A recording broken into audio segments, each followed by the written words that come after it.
정치는 말에 무게가 있습니다. 하지만 말보다 더 무거운 것은 그 말이 가리키는 진실입니다. 이번 대선 TV 토론에서 불거진 젓가락 발언 논란, 표면적으로는 이준석 후보의 설화로 보이지만 실제로는 이재명 후보 아들의 과거 막말, 그리고 그것을 덮으려는 정치권과 시민단체의 구조적 위선이 핵심입니다. 이번 영상은 민감한 주제이지만 절대로 지나칠 수 없는 그런 이슈입니다. 이준석 후보의 젓가락 발언, 그리고 그 발언을 둘러싼 정치권과 여성계, 시민단체들의 반응까지. 그런데 정말 이상하지 않습니까? 이재명 후보 아들 막말이 본질인데 왜 메신저인 이준석만 욕을 먹는 것일까요? 이 영상에서는 이른바 젓가락 파문의 구조와 진짜 책임, 소재, 그리고 이 사태의 반사 이익까지 낱낱이 짚어보겠습니다. 지난 27일 진행된 20대 대선 후보 3차 TV 토론, 이준석 후보가 이재명 후보의 장남 발언을 에둘러 제기하면서 이른바 젓가락 발언이란 단어가 등장하게 되었습니다. 자, 하지만 정작 이준석의 발언에 대한 비판만 난무했고 문제의 본질이었던 이재명 아들의 막말은 쏙 들어갔습니다. 민주노동당 권영국 후보는 토론 직후 이준석 후보의 발언을 여성 혐오, 폭력, 모욕이라고 규정하며 사퇴를 촉구했고 여성단체와 민주당, 시민단체들까지 줄줄이 이준석 후보를 고발하고 규탄 성명을 냈습니다. 하지만 이 모든 사태의 출발점은 이재명 장남이 인터넷에 올렸다고 지목받는 성희롱성 댓글입니다. 지난 2022년 20대 대선 때부터 논란이 됐던 그런 부류의 사안이지요. 이준석은 그 사실을 직접 언급하지 않고 권영국 후보에게 원론적인 질문을 던지는 방식으로 문제를 제기했습니다. 그런데 돌아온 건 도덕성 역공, 그리고 대대적인 메신저에 대한 공격이었습니다. 민주당은 공식 사과와 후보 사퇴는 물론 이준석의 방송 퇴출과 의원직 제명까지 요구했습니다. 여성계는 성범죄 재현이라며 고발장을 제출했고 좌파 시민단체는 아예 단체 고발을 준비 중이라고 밝혔습니다. 그런데 여러분, 정말 이상하지 않습니까? 이준석은 문제 발언을 한 장본인이 아니라 문제 발언을 한 당사자를 우회적으로 지적했을 뿐입니다. 표현 방식은 논란이 될 수 있어도 실제로 이동호 씨는 상습 도박 및 정보통신망법상 위반 혐의로 검찰에 송치된 바 있으며 통신매체 음란죄로 벌금 500만 원의 약식 명령을 받은 전력이 있습니다. 이재명 후보는 이와 관련해 직접적 부인을 하지 않았고 과거 대선 과정에서 자녀 문제로 국민께 심려를 끼쳤다며 사과한 바 있습니다. 오히려 이 파문의 본질은 이재명 후보가 그 아버지의 그 아들이라는 비판을 받고 있다는 데 있습니다. 형수 욕설, 총각 사칭, 폭력적 언행 등 이 후보 본인의 도덕성 문제가 이 아들 세대까지 이어졌다는 국민적 인식이 형성되고 있습니다. 자, 그럼에도 불구하고 여성단체들은 이재명의 형수 욕설에 침묵했고 이동호의 성희롱성 발언엔 단체 성명을 낸 적도 없습니다. 그러다 이준석의 문제 제기에는 일제히 들고 일어나 사퇴를 요구합니다. 이것이 바로 이중잣대 아니고 뭐겠습니까?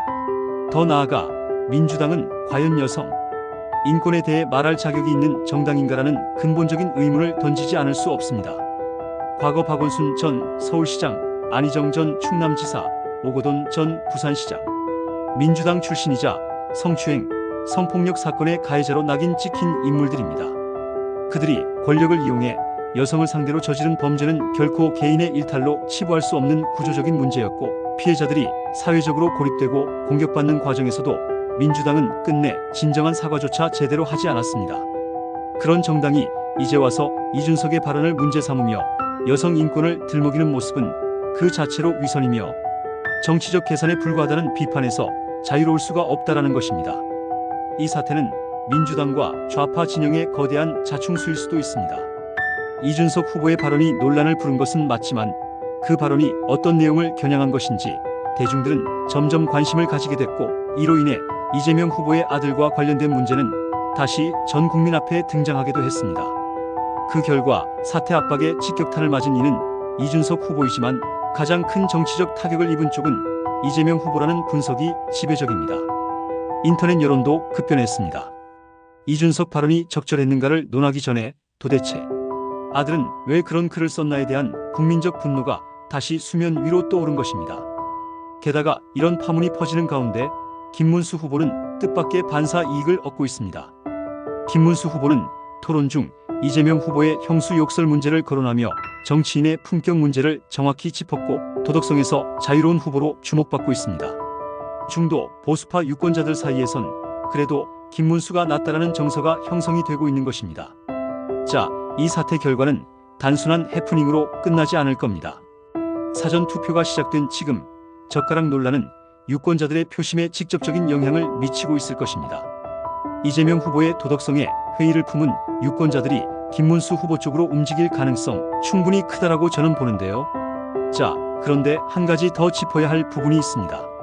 민주당과 여성계 그리고 권영국 후보의 반응은 이준석 후보의 발언에 대한 문제 제기라기보다는 발언의 내용이 아닌 형식 그리고 말한 사람, 스피커에 집중되고 있다는 점입니다. 국민의 귀에 들리는 것은 이들이 본질을 회피하고 있다는 사실이지요. 일각에서는 이재명 후보나 그의 장남 품행이 대통령이 될 사람의 자질과는 무관하다고 주장합니다.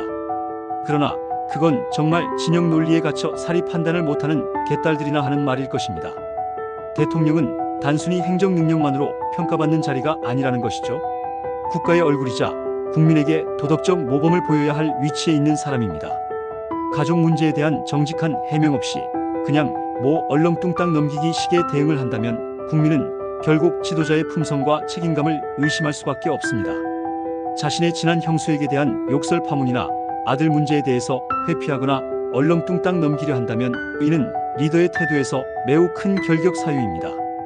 더 나아가 입에 담기조차 민망한 욕설을 자신의 형수에게 퍼부은 후보를 여전히 지지하는 국민들이 있다는 사실이 오히려 이 나라 정치의 슬픈 현실을 적나라하게 보여줍니다. 그 욕설을 직접 듣지 않은 이들조차 녹취록을 통해 내용을 알게 된 뒤 충격을 감추지 못했는데 이를 집안 문제로 축소하거나 변명하는 태도는 도덕 감수성의 마비를 의미합니다. 그런 인물에게 나라의 미래를 맡기겠다는 것은 단순한 지지 이상의 문제라고 저는 보는데요. 정치인의 품성과 인격은 곧 그 정치가가 이끄는 국가의 품격을 결정하기 때문입니다.